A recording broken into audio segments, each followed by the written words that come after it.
Posteriormente se realizará al candidato 7 preguntas formuladas por representantes de Coparmex, las cuales profundizarán cada uno de los ejes del Manifiesto México. Después de cada respuesta del candidato, el moderador de la mesa, en este caso nuestro presidente, podrá comentar sobre alguno de los temas y el candidato tendrá oportunidad de responder nuevamente. Las respuestas del candidato no podrán exceder de 3 minutos, para lo cual al frente se encuentra un reloj que irá señalando el tiempo restante. Para poder respetar los tiempos estipulados en este diálogo, al concluir los 3 minutos, el sonido del micrófono irá disminuyendo hasta quedar en silencio. Al concluir las 7 preguntas y sus respuestas, nuestro invitado tendrá hasta 5 minutos para brindar un mensaje final. Para comenzar, dejamos el micrófono a nuestro presidente nacional, Gustavo de Hoyos Walter, quien será el moderador de esta mesa. Presidente, muchas gracias. Muy buenos días. Muy buenos días a todos. Empiezo dando la bienvenida al licenciado Andrés Manuel López Obrador a este diálogo con la Coparmex. Doy desde luego la bienvenida a su señora esposa. Doy la bienvenida también. Bienvenida, señora. Y también doy la bienvenida a don Alfonso Romo, coordinador del proyecto alternativo Nación y enlace con el sector empresarial. Y a todo el equipo que lo acompaña. Cuando inició esta campaña, candidato, la Coparmex dio a conocer lo que denominamos Manifiesto México. Ese Manifiesto México que resume las prioridades que vemos desde el sector privado que debieran de ser atendidas por quien pretenda gobernar nuestro país. Esas 7 prioridades están precisamente ahí mostradas en esos peldones: finanzas sanas y competitividad fiscal, más y mejores empleos, seguridad, Estado de Derecho, combate a la corrupción e impunidad, educación de calidad e innovación, desarrollo regional sostenible y oportunidades para un México incluyente. Debo decir que en las horas siguientes a que fue hecho público este Manifiesto México, recibimos la expresión de su candidatura, dándole la bienvenida a este manifiesto, y en las semanas subsecuentes hemos tenido la oportunidad de interactuar formulándole una pregunta cada semana. Como es natural en la democracia, hemos encontrado puntos de coincidencia y también puntos donde diferimos en nuestra opinión, pero lo que celebramos es que este sea una oportunidad para continuar con ese diálogo, buscando sí las coincidencias y sabiendo discutir con civilidad, con respeto, nuestras diferencias, que a final de cuentas de eso se trata la democracia. De tal manera que este ejercicio pretende profundizar y conocer con mayor amplitud la visión, las posturas de su candidatura respecto a estos 7 temas torales de la agenda de nuestro país. Para ello voy a pedirle a cada uno de mis compañeros, todos ellos voluntarios en la Confederación, que representan a los centros empresariales, a la dirigencia nacional, a las empresas que participan en la Coparmex, que vayan formulando preguntas precisamente sobre cada uno de estos tópicos. Y empezaremos con uno de ellos, denominado Más y Mejores Empleos, y para ello le cedo la palabra a José Medina Mora, vicepresidente de Fortalecimiento Estructural de Coparmex. Pepe, adelante. Sí, gracias. Bienvenido, candidato. En el tema de más y mejores empleos, vemos a un país como México que ha crecido internacionalmente, que se ha incorporado en este mercado global, en donde vemos récord en exportaciones, pero sobre todo en los estados del norte, y contrasta mucho con los estados del sur-sureste que se han dedicado más a autoconsumo.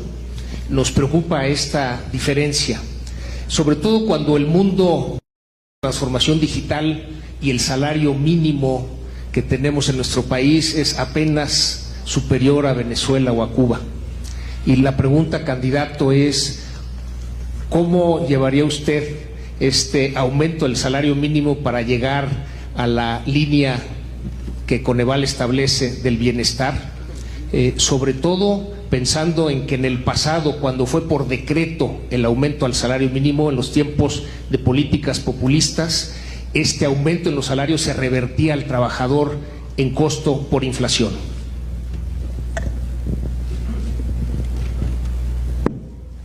Bueno, primero agradecerles la invitación de conversar, de platicar, de comunicarnos. La Coparmex es una institución fundamental para la vida pública del país. Agrupa a miles de empresas que invierten, generan empleos, hacen posible el desarrollo de México. Agradecerles mucho por esta invitación. Nosotros buscamos que haya precisamente crecimiento en la economía. Pensamos que ha fallado el modelo actual porque no hemos crecido en términos reales. El promedio de crecimiento desde que están aplicando la llamada política económica neoliberal ha sido del 2% anual. Si descontamos el aumento en la población, el resultado es cero crecimiento. Si no hay crecimiento, no hay empleos. Si no hay empleos, no hay bienestar. Y si no hay bienestar, no hay paz, no hay tranquilidad. Entonces pensamos que se tiene que reactivar la economía y vemos que es una oportunidad el impulsar las actividades productivas en el país, pensar más en el fortalecimiento del mercado interno, no comprar todo lo que consumimos en el extranjero, como ha sido la tónica en estos tiempos, y impulsar la economía nacional creando empleos con buenos salarios. Eso es lo que nosotros estamos planteando, y que sea un desarrollo horizontal en todo el país, porque lo que tú mencionas es cierto. Hay crecimiento en el norte, en ciudades fronterizas, en las costas, pero en la mayor parte del territorio nacional, en los 30 años de política neoliberal, no ha habido crecimiento, ha habido decrecimiento. Si tenemos 2% de crecimiento promedio anual a nivel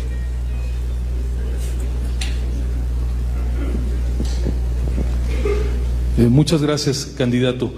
Déjeme regresar sobre la pregunta que se formulaba.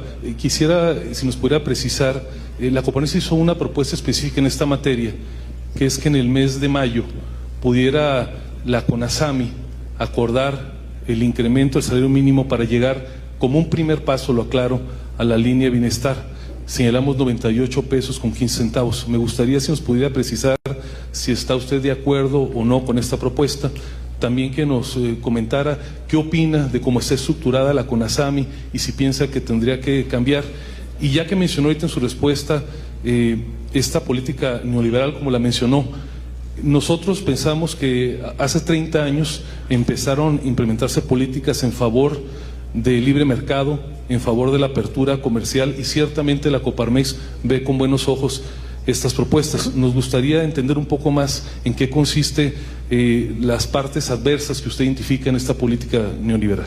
Sí, termino diciendo de que el 2% es promedio nacional de crecimiento, pero que la mayor parte del territorio nacional ha decrecido.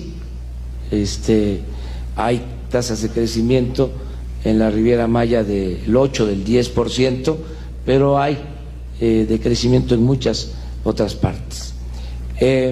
Yo estoy de acuerdo en que aumente el salario. Es muy bajo el salario mínimo en el país, no alcanza ni siquiera para lo más indispensable. Se está violando la Constitución, que establece que el salario tiene que ser un salario remunerador que garantice el bienestar de las familias. Yo por eso aprobé la iniciativa de ustedes y les felicito en estar proponiendo que haya un incremento en el salario mínimo.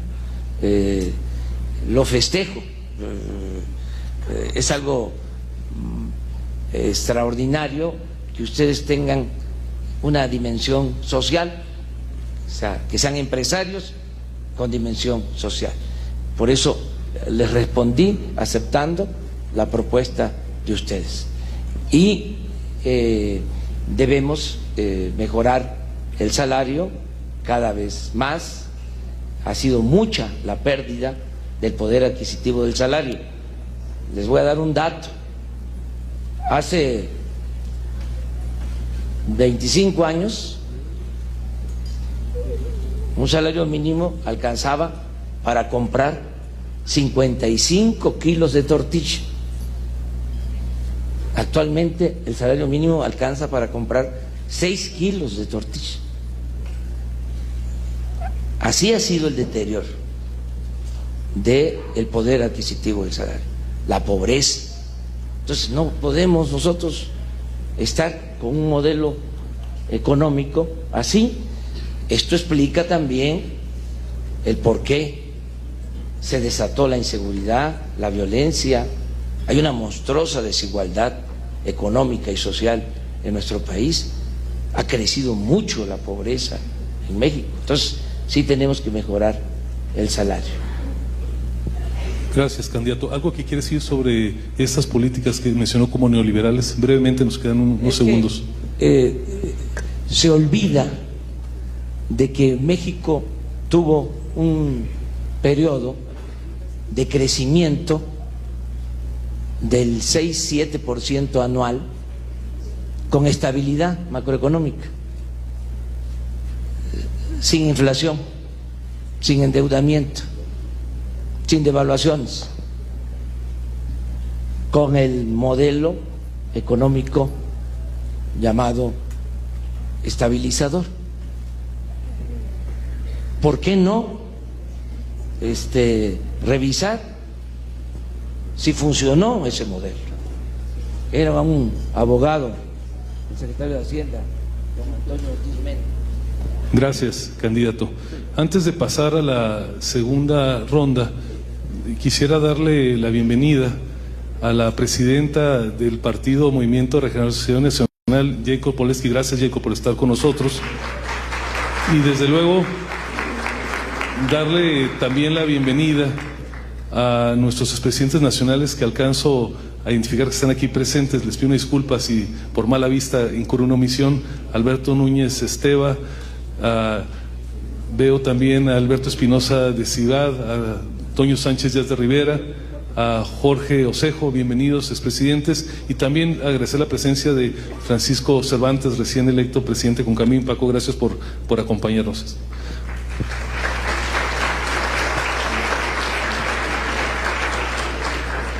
Pasamos, candidato, a la segunda ronda de preguntas, y tiene que ver con un tema que, al igual que los otros 6, nos interesa mucho en la Coparmex, que son las finanzas públicas sanas y la competitividad fiscal.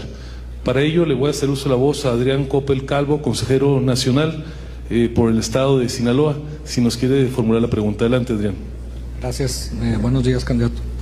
Esto es en el contexto de que pues hemos visto que el gasto público no ha alcanzado para generar crecimiento aún, y que ha tenido unos crecimientos muy fuertes, y que es cada vez un componente pues más alto el aparato del Estado en relación a la economía.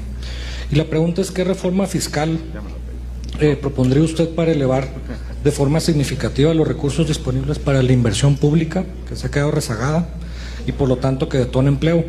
Y pues quería hacer nomás el contexto de que, bueno, podría ser asumiendo que no se diera el ahorro de 500,000 millones del combate a corrupción, ¿qué otras medidas de política fiscal tomaría? Y una pregunta de seguimiento a esa es si estaría de acuerdo en la creación del Consejo Fiscal Independiente. Bueno, nosotros estamos proponiendo una fórmula sencilla, pero que consideramos trascendente. Ya no podemos aumentar impuestos, ya saben ustedes lo que significó la reforma fiscal. No voy a hablar de ese tema. No se puede seguir endeudando al país, no se puede gastar más de lo que ingresa a la hacienda pública y no se puede recoger dinero con gasolinazos, como lo han hecho. Entonces, ¿cómo financiamos el gasto? Nosotros pensamos que combatiendo la corrupción y con un gobierno austero, acabando con todos los privilegios que hay en el gobierno. Le cuesta mucho a la sociedad, al pueblo, mantener al gobierno. Es un aparato burocrático, ineficiente, costosísimo. Pero lo primero es acabar con la corrupción. Ese es el cáncer que está destruyendo al país. Es una vergüenza que México sea de los países con más corrupción en el mundo, y también hemos crecido en eso. No ha crecido la economía, pero en corrupción hemos crecido año con año. Hace 12 años México tenía el lugar 60 en corrupción, ahora tenemos el 135 en estos 2 sexenios. Entonces hay que acabar con la corrupción y pensamos que nos va a permitir esto financiar el presupuesto, acabar con la corrupción y ahorrar, que bajemos gasto corriente y que podamos disponer de más inversión pública. Esa es la propuesta. Acerca de este organismo, para que haya disciplina administrativa, fiscal, estamos de acuerdo, siempre y cuando no cobren, porque ya no queremos que se sigan creando aparatos que no sirven para nada. Ahí está el Instituto de la Transparencia, cuesta 1.000 millones de pesos y están ahí haciéndose de la vista gorda.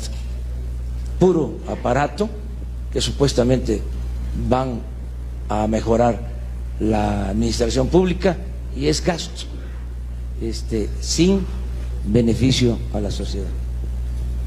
Gracias, candidato. De lo que recién mencionó, tomamos nota, nos parece trascendente su visión de no incrementar los impuestos y de mantener un equilibrio en las finanzas públicas, no gastar más de lo que se ingresa, y también tomo nota de su expresión de no endeudar más al país.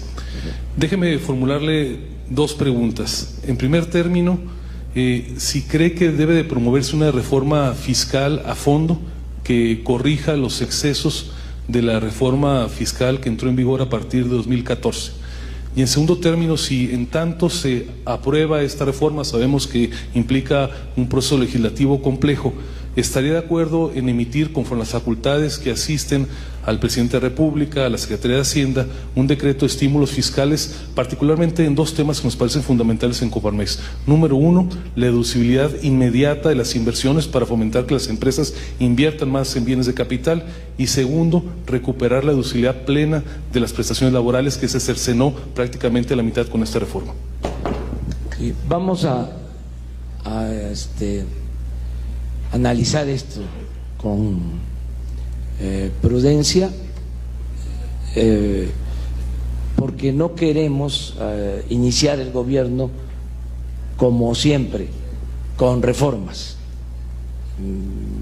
Pensamos que con el marco legal actual podríamos iniciar los cambios y echar a andar la economía y garantizar el bienestar y la paz y la tranquilidad. Vamos a dejar las reformas para mediados del sexenio, las reformas al marco legal. Eso ya lo tenemos definido. Vamos a presentar 2, 3 iniciativas de reforma. Sí, la que elimina los privilegios, esa va. Se va a modificar el artículo 108 de la Constitución para que el presidente pueda ser juzgado en funciones por delitos de corrupción, que ahora se goza de impunidad. Pero el paquete de reformas lo queremos presentar a mediados del sexenio. No quiero ofrecer lo que no voy a cumplir. Estoy acostumbrado a cumplir mis compromisos. Entonces, lo que sí les puedo garantizar es que no van a haber aumentos en términos reales de los impuestos en el sexenio. No van a haber aumentos de impuestos ni nuevos impuestos. Y la posibilidad de reducir impuestos no la descarto, pero no me comprometo a hacerlo al inicio del gobierno. Sí van a haber apoyos fiscales en proyectos que convengan al desarrollo del país, donde podamos lograr la convergencia de inversión pública con inversión privada. Inversión pública solo como capital semilla, y ahí vamos a incluir apoyos fiscales, como el caso de la frontera, que vamos a bajar el IVA, que vamos a bajar el impuesto sobre la renta, que vamos a homologar precios de combustibles, pero son proyectos específicos. O sea, ese tipo de apoyos fiscales se van a llevar a la práctica desde el principio. Gracias, candidato. Pasamos a otro de los ámbitos que nos interesa más a todos los mexicanos, y desde luego no es la excepción en el caso de la Coparmex, y me refiero al flagelo de la inseguridad. Y para ese propósito le voy a pedir a Ramiro Cárdenas Tejeda, vicepresidente nacional de Tijuana, que pudiera formular la pregunta al respecto. Adelante, Ramiro. Gracias, presidente. Buenos días, candidato, bienvenido. Son muchas las causas que originan la violencia. Combatir la violencia criminal con la violencia de Estado ha propiciado que se confunda la persecución de delitos con represión. Hoy, uno de los reclamos más insistentes de la población es en torno al deterioro de la seguridad pública, y sin embargo, no parece haber una estrategia completa y efectiva que involucre la prevención del delito. La seguridad pública, la procuración de justicia, los procesos judiciales, la ejecución de penas y la reinserción social, existen las instituciones, pero no se coordinan adecuadamente, no comparten información y no generan resultados, tal vez por duplicidad de funciones. La pregunta es, ¿qué propone para que la Fuerza de Seguridad Pública logre resultados efectivos en el combate al delito y nos regrese la paz a nuestros hogares y negocios? Bueno, yo voy a cambiar la actual estrategia, que no ha funcionado. Ya para qué hablamos de los resultados, ya todos sabemos. Hay un problema grave de inseguridad y de violencia, 70 homicidios diarios. Esto nunca se había visto. Y ya hay que cambiar la estrategia. No funciona, no ha funcionado. Entonces hay que atender las causas. Creo yo que eso fue lo que produjo este estallido de odio, de resentimiento, que nos afecta a todos. Tenemos que cambiar la estrategia, atender las causas y también, desde luego, actuar con profesionalismo, con perseverancia. Es un asunto que se le debe dar atención permanente. Yo lo voy a asumir como presidente. Todos los días, desde muy temprano, a las 6 de la mañana, voy a recibir el reporte, el parte de la policía, del ejército, sobre delitos cometidos en todo el país, y vamos a tomar decisiones. Voy a tener en esas reuniones diarias a la secretaria de Gobernación, al secretario de Defensa, al secretario de Marina, al fiscal, al secretario de Seguridad Pública, porque vamos a volver a crear la Secretaría de Seguridad Pública, que hace falta. Entonces, todos los días voy a atender esto y esa coordinación nacional la vamos a extender en el país. Van a haber coordinaciones territoriales en las regiones del país para que haya mando único. Ahora es un desastre. Cada corporación hace lo que considera, el Ejército actúa por su cuenta, la Marina igual, la Policía Federal, las policías estatales. Estamos hablando de cerca de 600,000 elementos, pero en una dispersión y en un desorden total. Lo que queremos es mando único, coordinación, entre otras medidas que se van a tomar. Pero voy a asumir mi papel no solo de presidente de la República, sino también de comandante supremo de las Fuerzas Armadas, para atender este problema que es lo que más preocupa a los ciudadanos y es el problema más complejo, más difícil, sí, de todos, o sea, y se requiere atención. Gracias, candidato. Déjeme hacerle varias preguntas en torno a este tema de la inseguridad. Número uno, en Coparmex hemos sostenido que el combate a la inseguridad no debe estar a cargo de la Secretaría de Gobernación. Preguntarles si usted coincide con este planteamiento. En segundo término, hemos postulado que se requiere una Academia Nacional de Policía, porque solamente 6 entidades federativas tienen academias que cumplen con los estándares mínimos, no los máximos, los ideales internacionales. Tercero, si considera que el Ejército y la Marina tienen todavía una función que realizar en apoyo a la inseguridad. Cuarto, ¿cómo enfrentaría el problema del narcotráfico y los efectos en la inseguridad? Y sobre todo, un tema que usted ha postulado y que generó gran preocupación en esta organización, la expresión de generar una amnistía. ¿Nos puede platicar al respecto? Bueno, vamos a trabajar de manera coordinada. Estoy de acuerdo en la formación, en la capacitación, en que haya las academias para la formación de policías, incluso llegar al nivel de universidad para la formación del personal encargado de la seguridad pública. Estoy totalmente de acuerdo en eso, lo vamos a tratar de esa forma. ¿La Secretaría, una Secretaría especializada?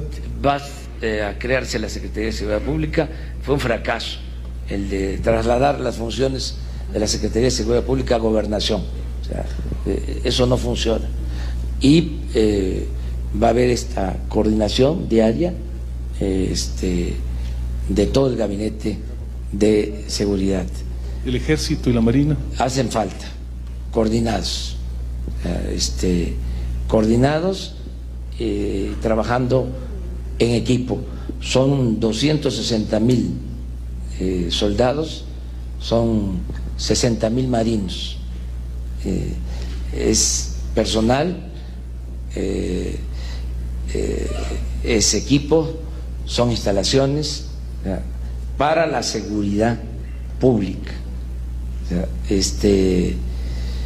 nos importa la defensa nacional, pero en ese caso todos vamos a defender a México, en el caso que se presentara una invasión, una agresión. Ahora lo que nos importa es la seguridad pública, y va a haber un giro hacia ese propósito, respetando derechos humanos. ¿Cómo combatir el narcotráfico? Atendiendo las causas, primero, que no tengan una reserva tan grande de jóvenes que no tienen posibilidad de estudio, que no tienen posibilidad de trabajo, que son tentados y caen en las redes del narcotráfico. Hay que darle estudio y trabajo a todos los jóvenes, nunca más abandonar a los jóvenes, no darle la espalda a los jóvenes. Nosotros vamos a que no se quede ningún joven sin la oportunidad de estudiar, y voy a hablar con ustedes, que eso me importa muchísimo, porque me van a ayudar como tutores para que se capacite a los jóvenes en el trabajo, y el gobierno con presupuesto público va a pagar la nómina de los jóvenes. Todos van a tener trabajo. Les pido me abran brevemente el micrófono, nada más, porque me parece que es un tema que no podemos dejar sin agotar. Explíquenos la amnistía. No es perdonar a criminales, no significa impunidad, es buscar todos los medios posibles para garantizar la paz y la tranquilidad. Buscar la reinserción, esto está en la Constitución, está en las leyes, se aplica en todo el mundo. Si un delincuente coopera, informa sobre delitos, lo aplicaron hasta en el caso de Odebrecht, de esta empresa que dio sobornos. Le redujeron las penas a los dueños de Odebrecht para que dijeran todo lo que sabían. Y miren lo que se produjo.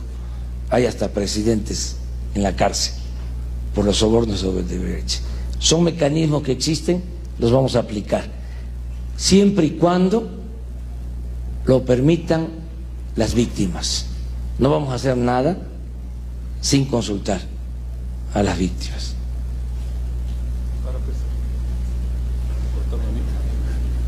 Bueno, ya, me habían cortado.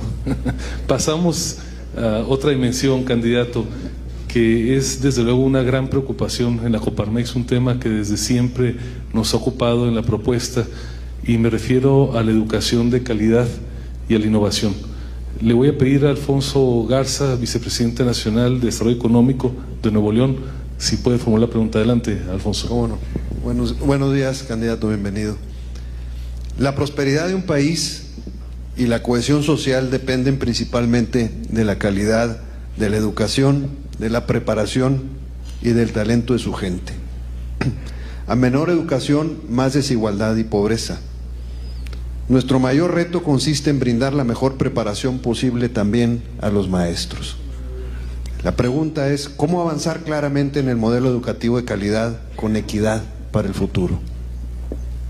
Sí, el problema de la educación en México tiene que ver con dos cosas, y a veces solo se observa una.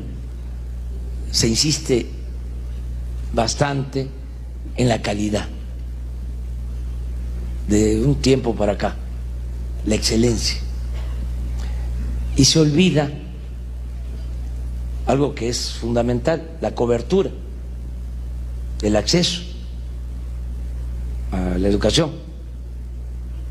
O sea, claro que se debe de buscar la calidad, pero primero se debe dar la oportunidad para estudiar.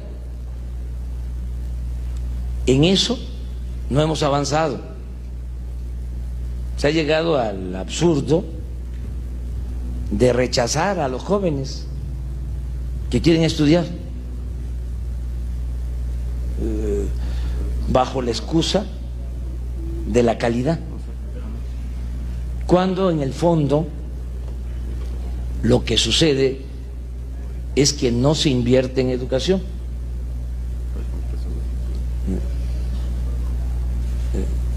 Porque hay la idea, yo la respeto, no la comparto, de que debe de avanzar la privatización en la educación. Que estudie el que tenga para pagar colegiatura. Yo no me opongo a eso. El que tiene para pagar colegiatura lo puede hacer, está en su derecho. Pero el gobierno está obligado a garantizar la educación pública gratuita, de calidad, en todos los niveles escolares. Es 1000 veces mejor tener a los jóvenes estudiando que tenerlos en la calle. Entonces, tenemos que atender este asunto así. que todos puedan estudiar, que no abandonen la escuela los niños de familias de escasos recursos económicos. Es mucha la deserción. El niño no puede estudiar porque no tiene para alimentarse, va sin comer a la escuela, ¿sí? Entonces vamos viendo eso, vamos viendo también el que haya becas, el que puedan estudiar y desde luego también mejorar la calidad de la enseñanza. Y yo les digo, es cosa de ponerse de acuerdo todos, porque es una preocupación general, pero hay que tomar en cuenta a los maestros y no desprestigiar al magisterio. ¿Cómo se lleva a cabo una reforma educativa sin los maestros? Ese sentido común. ¿Quién transmite el conocimiento en el aula? El maestro. Gracias, candidato. Déjeme profundizar un poco en el tema de la educación. Nosotros pensamos en Coparmex que más allá de errores que puede haber habido en la implementación, tiene que seguir la evaluación de los maestros. Sostenemos también que tiene que seguir la evaluación de los alumnos para que podamos apreciar si el ciclo de enseñanza-aprendizaje se está cumpliendo. Y también pensamos que en materia educativa es, como en otros ámbitos, fundamental la participación de la sociedad, en este caso de entidades como Mexicanos Primero, que han realizado propuestas de política pública en esta materia.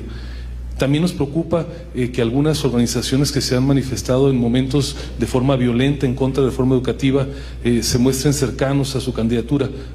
Concretamente hablo del caso de la Coordinadora Nacional de Trabajadores de la Educación. Me gustaría si nos puede profundizar qué piensa, repito, de manera general, debe de seguir la evaluación de maestros, debe de seguir la evaluación de los alumnos, debe de seguir la participación de la sociedad. Los maestros no se oponen a la evaluación.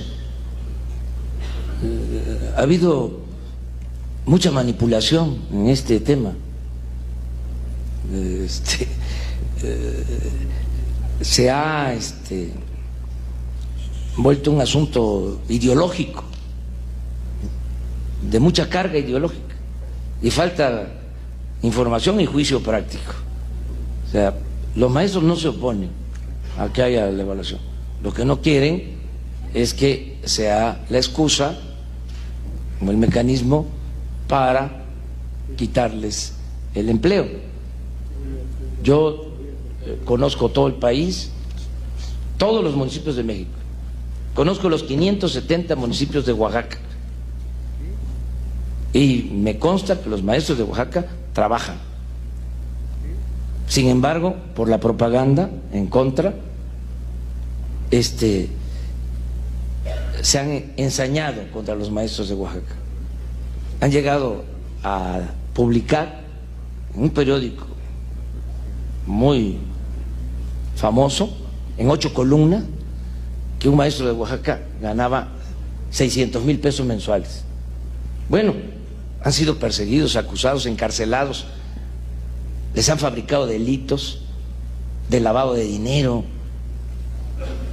Así no se puede.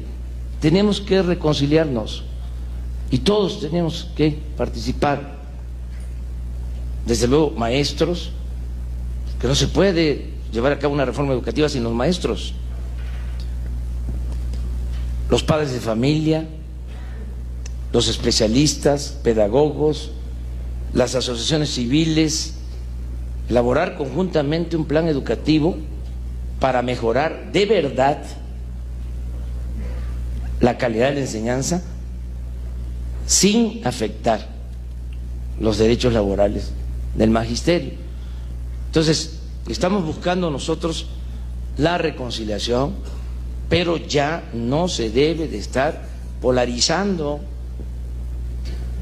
Vamos a entendernos todos, necesitamos la unidad para conseguir el progreso con justicia y la paz. Necesitamos reconciliarnos. Es importante la unidad de todos los mexicanos para sacar al país del atolladero en que lo han metido los malos gobernantes. los políticos corruptos y los traficantes de influencia. Pero entonces, ustedes son empresarios, tienen dimensión social, les preocupan los problemas de México, nos vamos a entender, no va a haber ningún problema. Gracias, candidato. Pasamos a otros los ámbitos que hemos identificado como prioritarios y tiene que ver con el desarrollo regional, con esas profundas diferencias que existen entre los estados y las regiones del país. Y para cuestionarle al respecto, le voy a pedir a Nicolás Madáguar, consejero delegado por el estado de Yucatán, si quiere formular una pregunta. Gracias, presidente. Bienvenido, candidato. Es evidente que legal y políticamente somos un país, pero social y económicamente parecemos tener tres países en uno.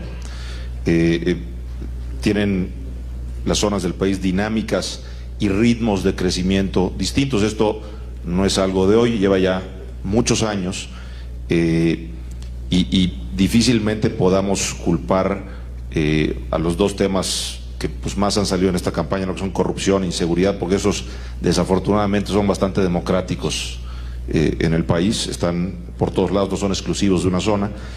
Y es evidente que hay lugares en donde cuando menos algunas cosas sí se están haciendo bien y se está dando este crecimiento económico. Quienes tenemos la oportunidad de operar nuestros negocios en distintas zonas del país, en distintas regiones, nos percatamos todos los días de estas enormes diferencias que hay a nivel regional.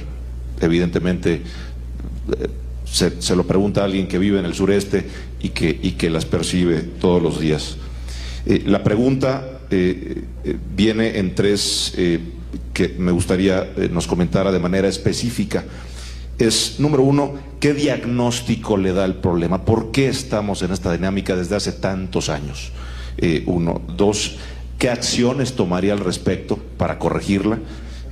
Porque dicho sea de paso, estas desigualdades terminan siendo evidentemente caldo de cultivo, no solo para organismos criminales, sino también para organismos fácticos, políticos, que lo usan como caldo de cultivo, ¿no? Entonces, ¿qué acciones tomaría y cómo detonar este potencial de las diversas regiones del país? Bueno, pues explicaba yo al principio que no hemos tenido un crecimiento parejo, horizontal en el país. Son como islas en las que ha habido crecimiento. El Bajío, las ciudades fronterizas, la zona turística del Pacífico, la Riviera Maya, el Caribe. En el resto del país no ha habido crecimiento. Se han despoblado los municipios de México. Hay municipios en donde ahora tenemos menos población que la que había en 1980 y una buena cantidad de municipios, como 1000 municipios que han perdido población. Entonces, necesitamos que el crecimiento se dé en todo el país. La zona con menos crecimiento es al mismo tiempo la que tiene más recursos naturales. En el 90% del territorio vive el 20% de los mexicanos. Y en el 10% del territorio vive el 80% de los mexicanos. Entonces tenemos mucho potencial, muchos recursos naturales. No ha habido impulso al desarrollo en regiones del país. Es muy claro lo que pasa en el sureste, el abandono. Ahí hay un gran potencial económico, o sea, tenemos buenas tierras para la producción agropecuaria, agua en abundancia, gas, petróleo, una riqueza cultural espléndida, de lo mejor del mundo, toda la región, la zona, el mundo maya, ¿sí? Es de lo mejor de el mundo, pero no ha habido apoyo, no ha habido desarrollo. Vamos ahora nosotros a impulsar el desarrollo en el sureste y en todas las zonas apartadas del país. Gracias, candidato. Déjeme profundizar sobre estos mismos temas. En este sexenio se puso en vigor un esquema de zonas económicas especiales que por su propia naturaleza está en su etapa inicial. De ser usted electo como presidente, ¿continuaría con este programa? En segundo término, le preguntaría si, así como para la región sureste se implementó este programa de zonas económicas especiales, identifica otras regiones del país, como podría ser la franja fronteriza norte, que requieran algún esquema diferenciado para potenciar su crecimiento. Y en tercer lugar, porque está conectado directamente con el desarrollo. Usted sabe que hace prácticamente 30 años nuestro país celebró el Tratado de Libre Comercio y esto ha propiciado un desarrollo muy importante, sobre todo en ciertos sectores como el automotor, detonando regiones como el Corredor Central en los estados de Guanajuato, San Luis Potosí, Puebla, Aguascalientes. De ser usted presidente y tocarle el reto de concluir la negociación de este tratado, ¿impulsaría que se refrende el tratado? Bueno, para el desarrollo regional es importante que el Estado promueva inversión, promueva el desarrollo, no con la idea de estatismo, asfixiando la iniciativa de la sociedad civil, sino como promotor del desarrollo. Una diferencia entre los actuales gobernantes y lo que vamos a hacer nosotros, entre varias diferencias que hay, es de que ellos no promueven el desarrollo. Ellos creen que manteniendo variables macroeconómicas en equilibrio, con eso es suficiente. Nosotros vamos a promover el desarrollo, vamos a promover proyectos en las distintas regiones del país y vamos a utilizar para detonar el desarrollo la inversión pública, y esto va a significar que hay inversión pública en todo el país, porque se concentra la inversión pública. El tren Toluca, Ciudad de México, 60,000 millones. El aeropuerto, 300,000 millones. Aquí, nada más para guardar el avión que compraron, hicieron una galera, cobraron 1,000 millones de pesos. ¿Cuánto la Federación ha invertido en Yucatán? 1,000 millones de pesos. O en Oaxaca, o en Tabasco, o en Chiapas. Lo que costó la galera para guardar el avión. Pues, ¿qué hay que hacer? Distribuir la inversión pública que llegue a todos lados, que no se concentre en 2, 3 proyectos por circunstancias que no voy a tratar por cuestiones, entre otras, de tiempo. Acerca del tratado, estamos totalmente de acuerdo que se debe de mantener el tratado, se tiene que buscar una buena negociación, que no por las prisas se vaya a firmar algo que nos perjudique. Hay que esperar a que tengamos una correlación de fuerzas favorable al país. Ahora está muy debilitado el gobierno mexicano y pueden abusar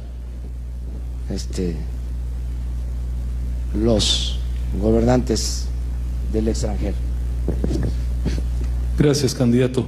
No lo traía en mi lista, pero por alusión directa no puedo dejar de preguntarle. Refirió el tema del aeropuerto. Es claro que ha sido uno de los temas controversiales de sus propuestas y es claro que ha habido un disenso notorio, particularmente con el sector empresarial en esta materia. Usted en últimas fechas ha señalado que si este proyecto, a ver si lo he interpretado de manera correcta, se ejecuta únicamente con recursos privados, el Estado obtiene el reembolso de lo que se ha invertido, estaría de acuerdo con que se operara íntegramente de manera privada. ¿Es esa su propuesta? Sí, lo que no podemos es destinar todos los recursos. La inversión pública este año son 600,000 millones. Estamos hablando de alrededor del 12% del presupuesto nacional. Es muy poco para lo que necesita el país. Entonces, un proyecto como el del aeropuerto consume mucho dinero. Ya se han autorizado 80,000 millones de pesos de presupuesto público, dinero de todos. Entonces, tenemos que poner orden. Hablaba yo del tren Toluca, Ciudad de México. Estimaron que iba a costar la obra 21,000 millones. Llevan 32,000 millones ejercidos y va a costar más de 60,000 terminarlo. Entonces, no podemos actuar con irresponsabilidad si los contratistas, los que tienen los contratos, quieren invertir y hacerse cargo y que no le cueste al erario público, a la hacienda pública, adelante. Estamos nosotros dispuestos a concesionarlo.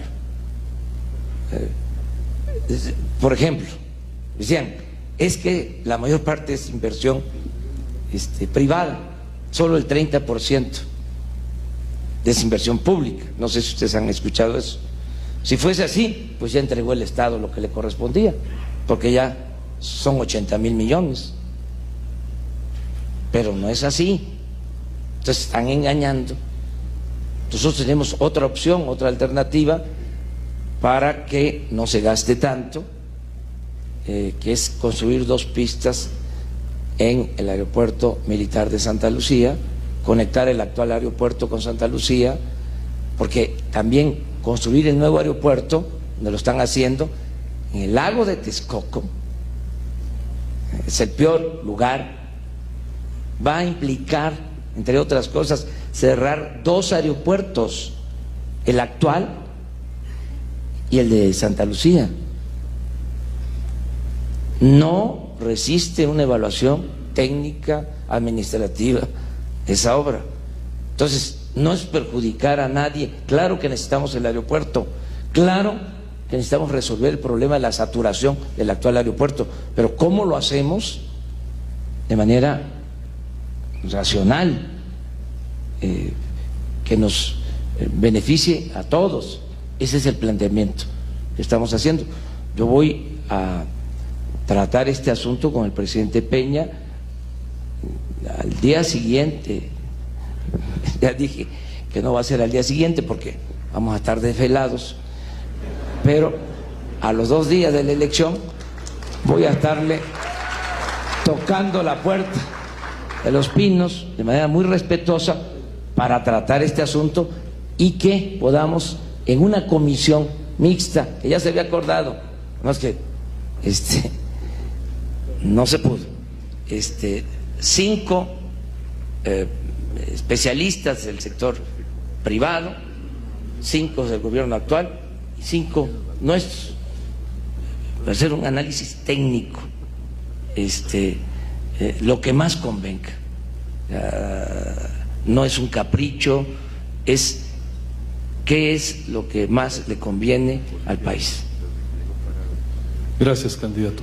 Nos quedamos con el mensaje de que si no implica inversión de recursos públicos, no tiene, digamos, no es un irreductible la construcción del aeropuerto si se opera y se realiza con recursos privados. Sí, y además los que están trabajando en los contratos tienen con qué. Muy bien, pues yo creo que ha quedado suficientemente claro el punto. Pasamos a un siguiente tema que es una preocupación de la Coparmex. Como usted bien señaló, en esta organización impulsamos desde siempre la economía de mercado, pero también desde siempre hemos puesto por delante como causa, como fin de la economía de mercado a las personas. Y esto implica que, y no es gratuito, que la impulsemos esa economía de mercado con responsabilidad social. Así es que queremos conversar sobre esos temas y para ello le voy a pedir a César Montemayor, consejero nacional por el Estado de Nuevo León, si pudiera formular su pregunta. Adelante, César. Muchas gracias, presidente. Bienvenido, candidato. México es evidentemente un país con tremendas desigualdades de acceso a la educación, cultural, etcétera. Si lo medimos nada más en cuanto a ingreso, el quintil más bajo recibe solamente el 6% del ingreso y el quintil superior recibe hasta el 45%. Una tremenda diferencia.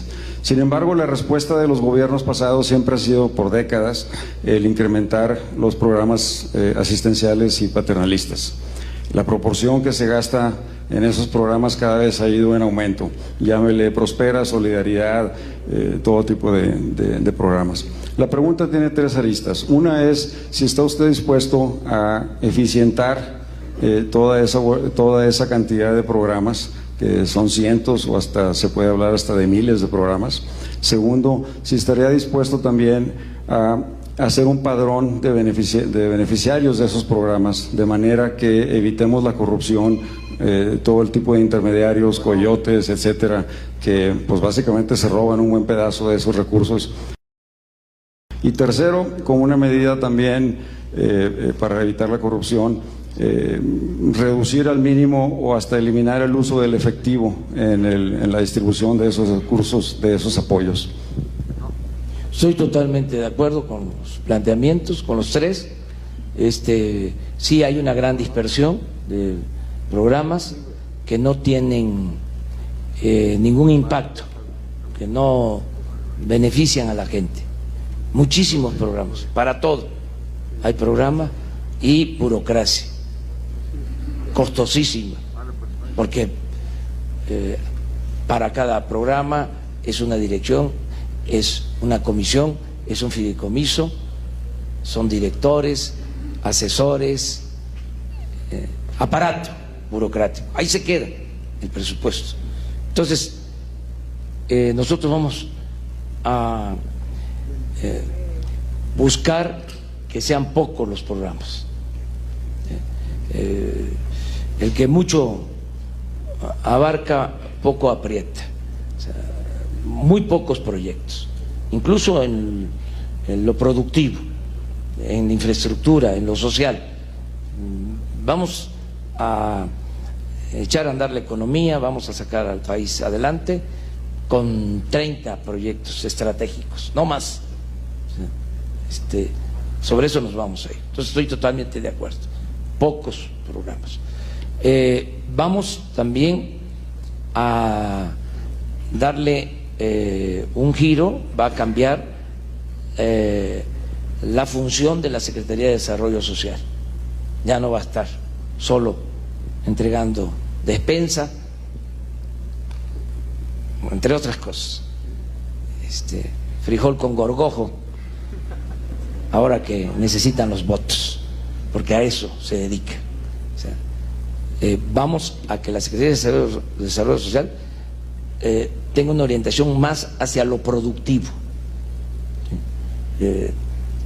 a que se apoye a ejidatarios, a pequeños propietarios en la producción y pequeños, medianos empresarios, o sea, producir, o sea, más que lo asistencial. Estoy totalmente de acuerdo en que se pueda tener un censo de todos los beneficios, o sea, para este propósito.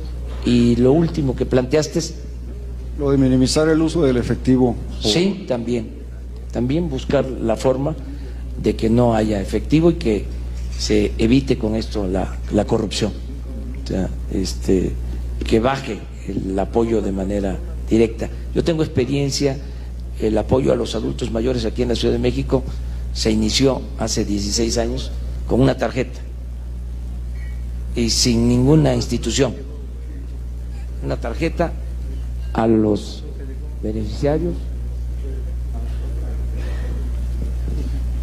Gracias, candidato.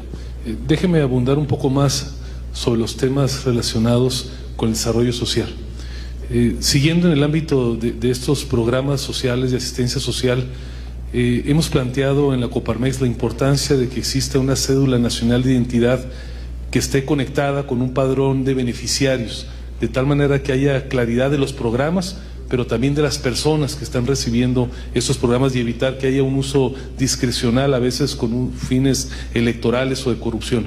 ¿Estaría de acuerdo con la implementación de esta cédula ligada al padrón único de beneficiarios? Y déjeme profundizar en dos temas más. Otro de los grandes retos de las democracias modernas tienen que ver con las pensiones.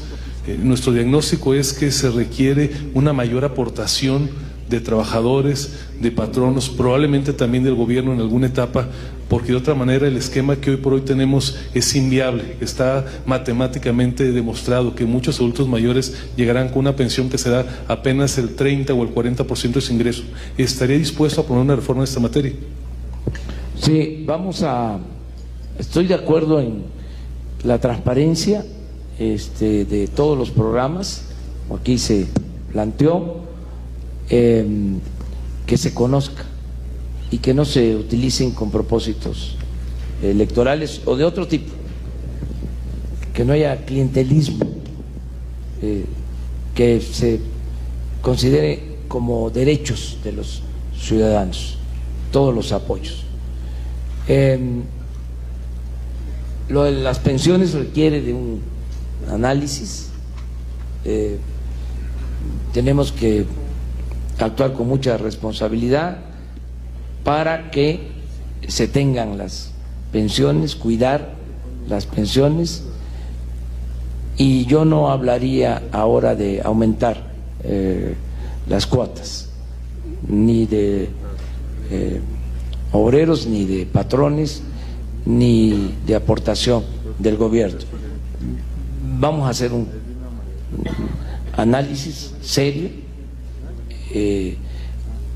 para hacer una propuesta después sobre este tema. Lo que sí puedo comentarles es que vamos a cuidar que no se evaporen, que no se deterioren las pensiones de los trabajadores, que se cuiden las pensiones de los trabajadores, que no vaya a haber un quebranto en el manejo de las pensiones. Y si es necesario hablar con todos, o sea, así está la situación, necesitamos todos aportar, pero teniendo todos los elementos y también luego de que el gobierno dé el ejemplo, o sea, no pedirle a la sociedad que se siga apretando el cinturón, sino se aprieta el cinturón primero el gobierno. Ninguna reforma, primero va a ser un gobierno honesto, austero, un gobierno con autoridad moral para poder tener autoridad política. Y entonces sí, convocamos, es decir, no nos alcanza, nos conviene esto, todos tenemos que aportar, ayuden, pero primero se tiene que dar el ejemplo de un gobierno distinto, de un buen gobierno que no permita la corrupción y que sea eficaz y al mismo tiempo austero, sobrio. Gracias, candidato. Pasamos al siguiente tópico que tiene que ver con Estado de Derecho, combate a la corrupción y a la impunidad, y debo yo preguntarle al respecto. Empiezo diciéndole que conjuntamente con prácticamente 300 organizaciones de la sociedad civil heterogéneas, no solamente empresariales, hemos venido impulsando la idea de que una de las grandes transformaciones que tiene pendiente este país es el de la conformación de una Fiscalía General. Y hemos señalado que esta Fiscalía, para ser operable, tiene que ser independiente, tiene que ser desde luego autónoma, respetar derechos humanos, y nos preocupa particularmente el mecanismo del nombramiento y de la remoción del fiscal. Nos preocupa su independencia para que los casos oprobiosos de corrupción que hoy conocemos no queden en el olvido, y que esté al alcance del Ejecutivo nombrar, o lo que es más grave, remover a un fiscal cuando está tocando un hecho de corrupción. ¿Cuál es su postura al respecto? ¿Está a favor de una Fiscalía General?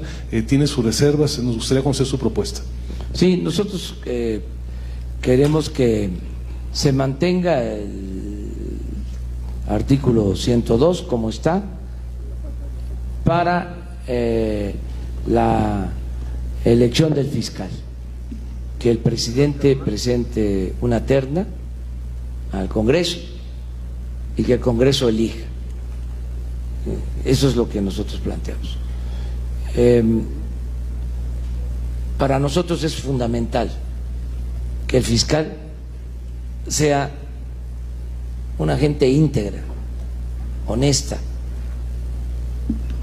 un abogado de inobjetable honestidad, porque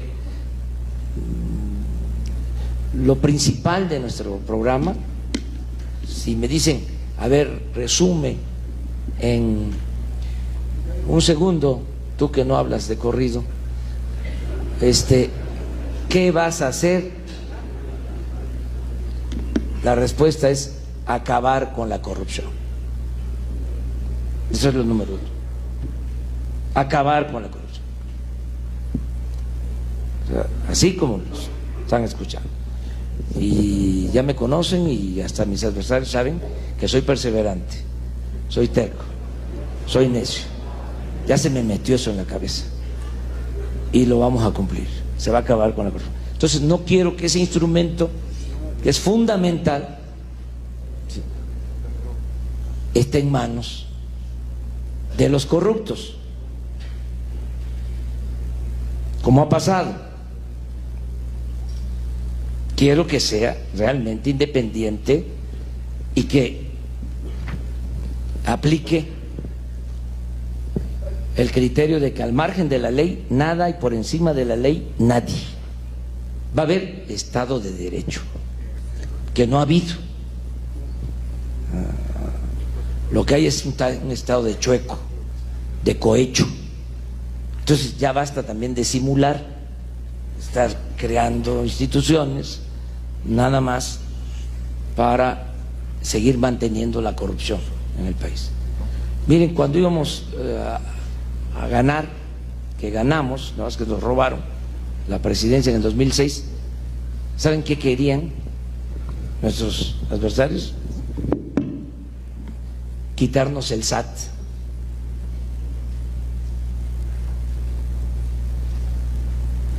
Ahora no vamos a permitir que nos quiten la Procuraduría y la Fiscalía para combatir la corrupción.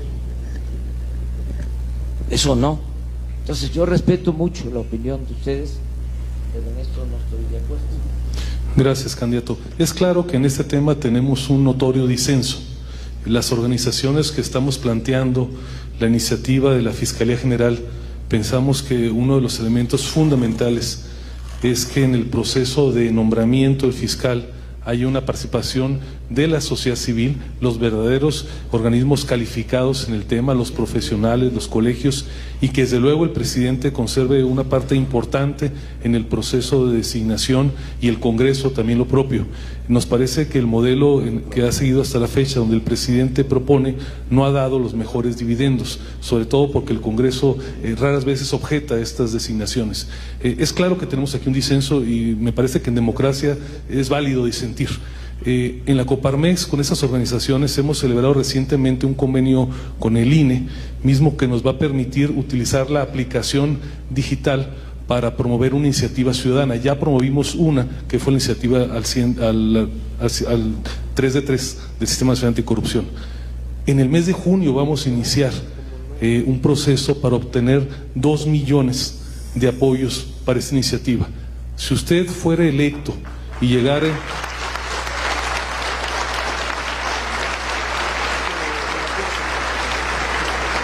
Si usted, entendiendo que tenemos un disenso y que usted mencionó que es una persona terco, pero también sabemos que sabe escuchar, y llegado el caso fuera presidente y encontrar una iniciativa ciudadana apoyada por 2 millones o más de ciudadanos, ¿reconsideraría esta propuesta? Sí, es más, lo sometemos a consulta. En la democracia el pueblo manda. Entonces... No, la propuesta... ¿Cómo? No entendí. Lo que le plantearíamos entonces, al candidato. No sería recogiendo la opinión de los mexicanos, porque esa es la democracia. O sea, democracia participativa. Lo que le planteaba hace un momento, candidato, es si usted se encontrara como presidente electo con una iniciativa ciudadana que tuviera todo este mecanismo y estuviera avalada, digamos, por 2 millones de ciudadanos, entendiendo que en lo personal a lo mejor no está al 100% de acuerdo a esta propuesta, ¿aceptaría colocarla a la discusión, en este caso del Congreso, que es el órgano facultado para aprobarlo, para rechazarla? Sí, incluso hay un mecanismo constitucional, el de la consulta. O sea, se presentan las firmas, o sea, suficientes, la Corte autoriza las preguntas y se le pone a consideración de los ciudadanos. Es un procedimiento legal, constitucional. El plebiscito. Pero sí, o sea, en el caso de que se requiera, lo vamos a usar para muchas cosas. Para no equivocarnos, lo mejor es preguntar, y queremos que haya democracia no solo representativa, queremos democracia participativa. Y yo estaría totalmente de acuerdo. Ese es un mecanismo. Otro mecanismo es que en base a esta iniciativa, sin su apoyo, fuera procesada por el Congreso y llegara a sus manos como presidente, si fuera electo, simplemente para vetarla o para promulgarla. En ese supuesto, ¿qué haría? No, en el caso de que lo que apruebe el Congreso, yo no lo voy a vetar. O sea, yo voy a ser respetuoso de la división y del equilibrio de los poderes. O sea, son poderes autónomos. Yo lo que no quiero es que se siga simulando. Miren, los órganos autónomos, hablamos del Instituto de la Transparencia, cuesta 1.000 millones de pesos. ¿Saben cuál fue? Ya lo repetí una ocasión. ¿Cuál fue lo último que hicieron? Bueno, empezaron manteniendo en secreto hasta el 2019, se va a saber las empresas a las que se les condonó impuestos en el gobierno de Fox, el Instituto de la Transparencia. Y lo último que hicieron fue declarar que se mantenía en secreto toda la investigación de Odebrecht en México, el Instituto de la Transparencia. El INE, el Tribunal Electoral, los dos organismos, con el procedimiento que es el Poder Judicial y luego el Legislativo. De los 7 magistrados del Tribunal Electoral, se pusieron de acuerdo el PRI y el PAN, 4 para el PRI, 3 para el PAN. Ya el resultado de cómo actúan, ya para qué hablamos. En el INE, los consejeros, lo mismo. O sea, eso no. O sea, vamos a buscar mecanismos verdaderamente democráticos. O sea, que no estén estos organismos al servicio de la mafia del poder, pues, que no son ustedes. Gracias, candidato. Déjeme, ya que lo mencionó, y me parece que es un tema imprescindible dejarlo claro, usted señaló casos oprobiosos de corrupción que han existido en los últimos tiempos. En nuestro manifiesto México, una de las demandas a quien resulte electo es para que no haya complacencia, para que aquella persona, sin importar su jerarquía, su extracción partidista, el cargo que haya representado, si fue parte pasiva o activamente del fenómeno de corrupción, deba de enfrentar esa responsabilidad. Nos ha preocupado en la Coparmex algunas expresiones en algunos momentos de su candidatura de que va a verse solamente hacia adelante. Si bien es cierto, no queremos purgas al estilo estalinista, tampoco queremos carpetazos y ver simplemente amor y paz. ¿Cuál sería su postura? La postura es de que se cumpla con la ley, que cada poder actúe, si hay denuncias, que sigan su curso sin intervención del titular del Ejecutivo, sin que el presidente dé línea para perseguir o para exonerar a nadie. O sea, eso es lo que yo estoy planteando. Me importa mucho el que no haya simulación, no vamos a tener necesidad de hacer actos espectaculares, todo esto que se ha hecho, toda esta farsa de decir si gano voy a meter a la cárcel al gobernador o ahora hasta al presidente, o sea, Anaya diciendo va a encarcelar a Peña. No hay ni siquiera fundamento legal, es demagogia. El 108 constitucional establece que al presidente solo se le puede juzgar por delitos de traición a la patria. No está establecido de que se pueda juzgar por corrupción. Solo ha habido un caso en la historia, cuando Porfirio Díaz quería juzgar a su compadre, a Manuel González, y hubo todo un juicio, se creó el gran jurado en el Congreso y al final se resolvió de que no procedía, porque ese artículo viene desde la Constitución de 1857, no se modificó en la Constitución del 17 y está vigente.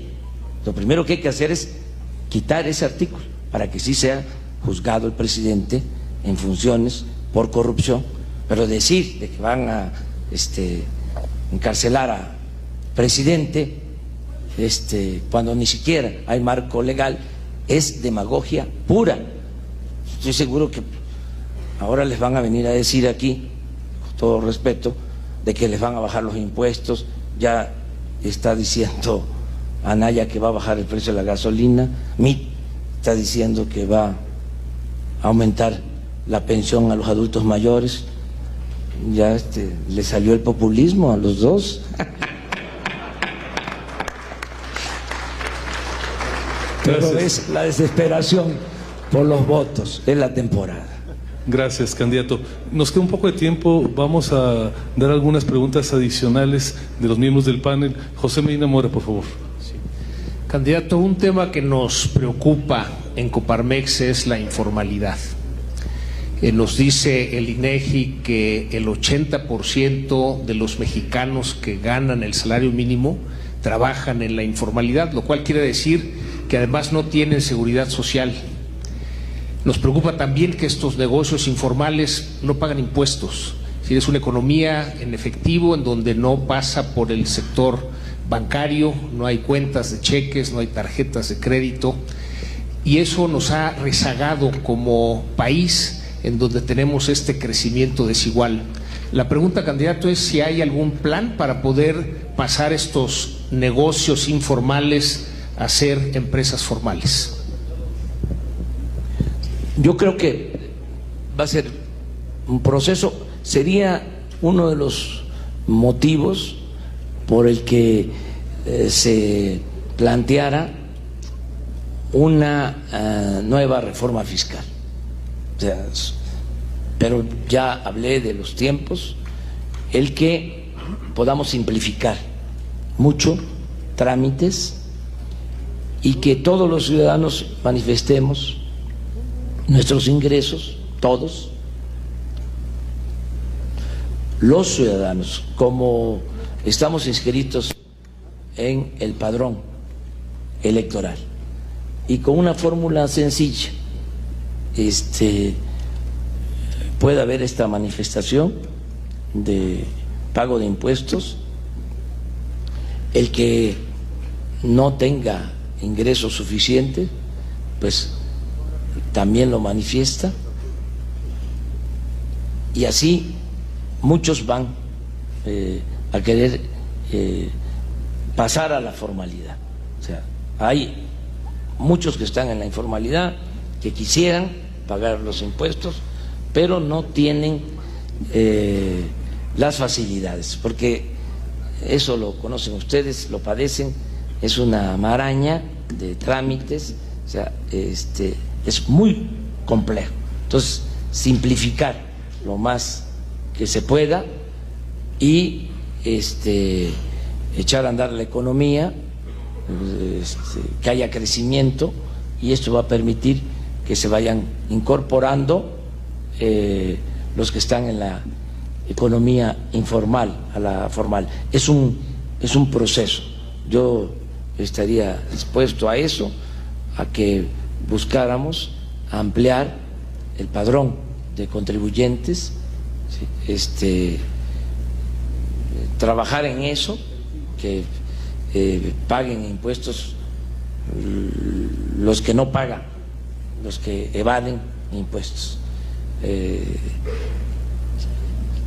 Pero vuelvo a lo mismo, ¿no? Se requiere gobernar con el ejemplo. O sea, si es un gobierno honesto, austero, si la gente sabe que sus impuestos se van a utilizar para el beneficio de todos, ¿sí?, va a haber ese compromiso. O sea, no se va a requerir la fiscalización, no se le va a dar el trato de impuestos, van a hacer contribuciones. El ciudadano va a pagar sus impuestos porque va a saber de que el dinero se va a aplicar adecuadamente, que no se lo van a robar el dinero. Gracias, candidato. César Montemayor. Gracias, candidato.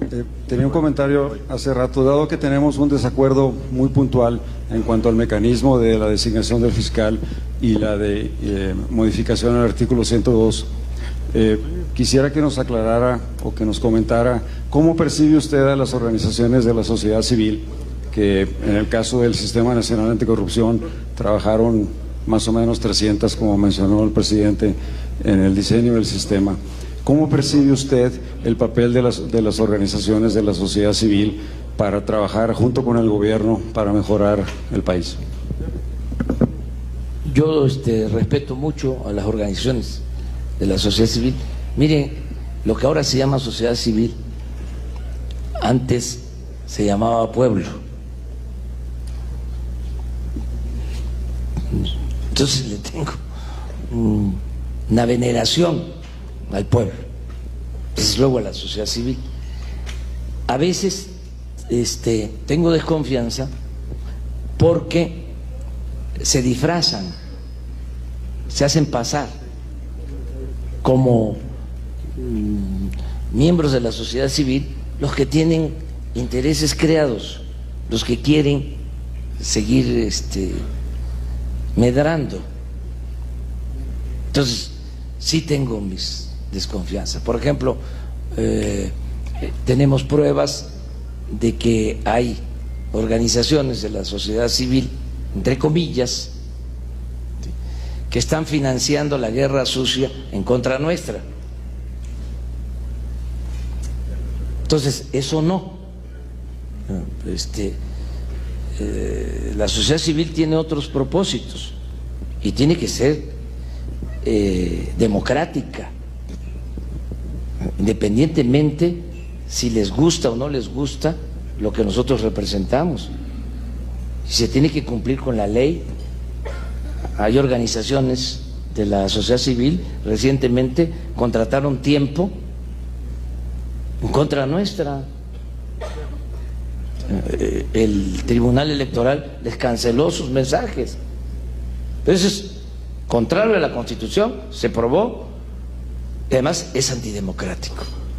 Entonces, en esos casos, no. Entonces, de todas maneras, no los vemos como enemigos, son nuestros adversarios y vamos a tratar de acercarnos y de dialogar y de entendernos.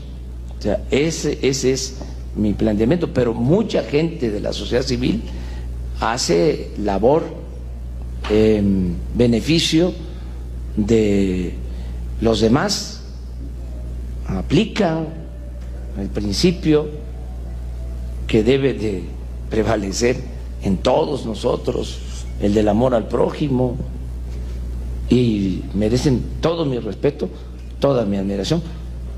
Pero es parecido a lo de los independientes, ¿se acuerdan?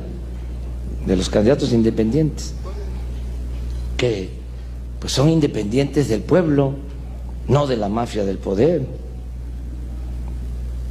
Ya eso ha quedado claro, disfrazados, queriendo ahí simular. Gracias, candidato. Antes de ceder uso a la voz para su mensaje final de 5 minutos, quiero celebrar el que hayamos tenido este diálogo. Es claro que tenemos en algunos puntos coincidencias y en otros claramente tenemos también diferencias, pero en la Coparmex pensamos que de eso se trata de democracia, se trata de discutir, de ejercer la tolerancia, de entender que en este país caben todas las opiniones. Así es que seguiremos buscando esas oportunidades para coincidir y también marcando con respeto claramente en las posiciones donde tengamos un planteamiento distinto. Nos parece muy importante, por lo tanto, candidato, seguir con la invitación para que la fuerza política que usted representa siga participando en los debates ciudadanos. La Coparmex, conjuntamente con otras organizaciones, casi 200 de la sociedad civil, hemos organizado 21 debates ciudadanos. A esta fecha se han llevado a cabo el primero de ellos en el caso de una alcaldía en Saltillo, Coahuila, y esta semana el primero de ellos en el caso de una gubernatura, que es el caso de Yucatán. En ambos casos han participado los candidatos de Morena. Esperamos que sigan participando en las restantes ciudades donde hay debates para las alcaldías, en las restantes entidades donde hay debates para el gobierno del Estado, en los debates que organizaremos para el Congreso en sus 2 cámaras, y esperamos también que el día 21 de junio podamos contar con su presencia para el debate ciudadano que estaremos organizando para los candidatos a la presidencia, que será el 21 de junio.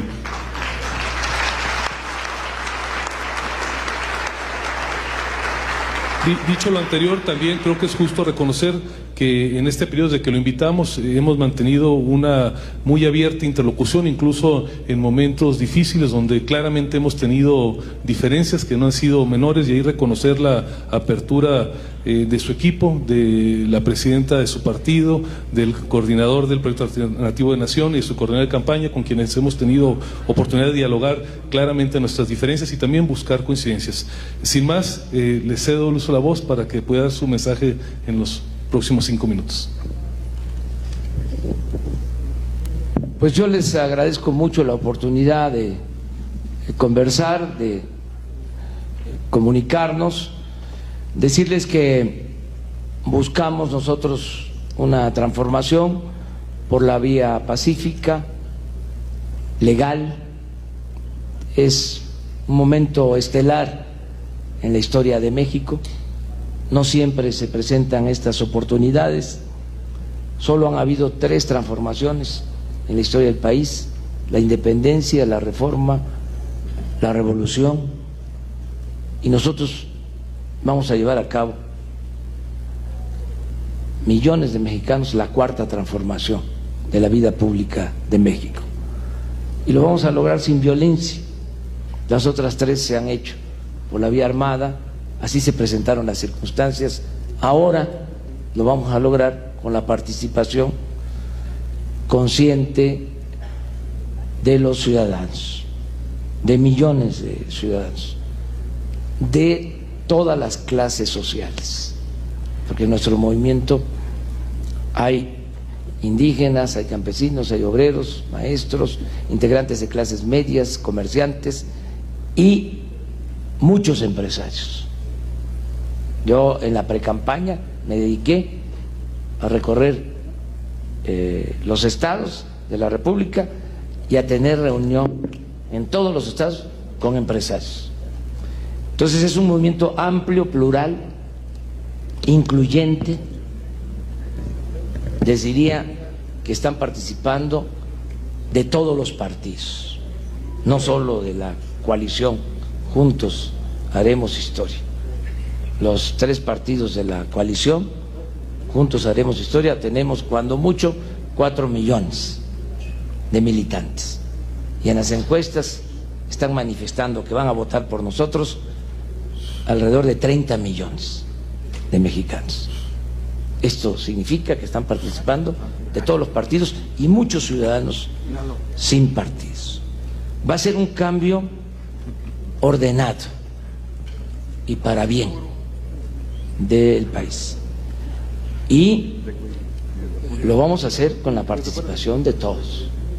Ahora puede ser que tengamos discrepancias, diferencias, es normal, queremos que prevalezca un sistema político democrático, no puede haber un pensamiento único.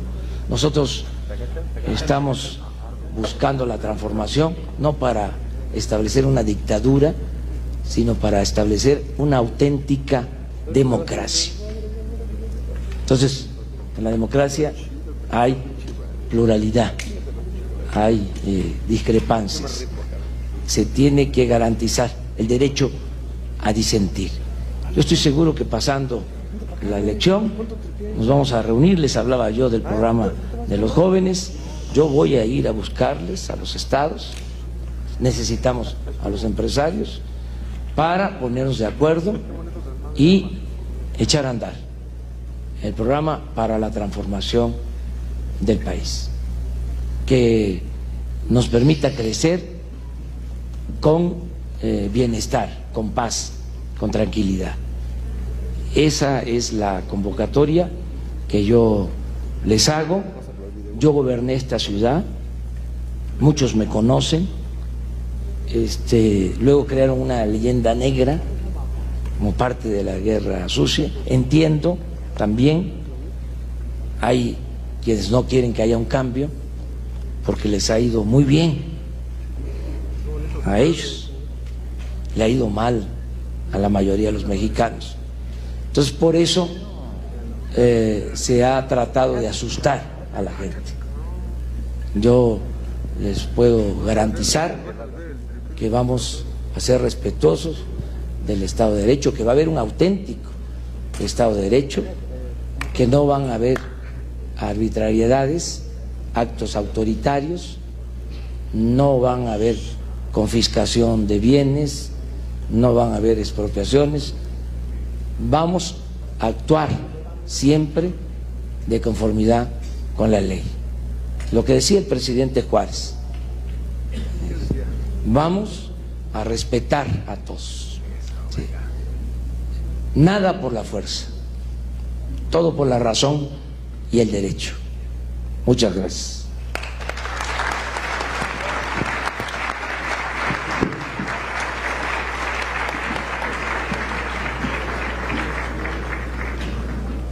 Les agradecemos mantener esos asientos a los que estén en este evento. Vamos a continuar con nuestro evento. Muchas gracias.